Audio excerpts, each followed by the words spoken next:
cooking some onions off in a hot pan, and now it's time for the best bit. Our Cook With M&S Mexican paste. You get a smokiness from smoked paprika, a real hit of heat from the chipotle chili. Into the onions we go. Tin of kidney beans, tin of butter beans, tin of chopped tomatoes, and then just in with the liquid from a carton of sweet corn. Bring that to a simmer and let it boil away until it's thick and rich.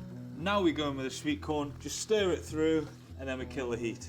Big spoonful of our bean mixture, some microwave rice, slice of avocado, and a lovely crisp lettuce leaf. And now we just need to roll it up. And I'm gonna serve this with a zingy salsa, and that is how I cook with M&S. Recipe on screen now, over to you.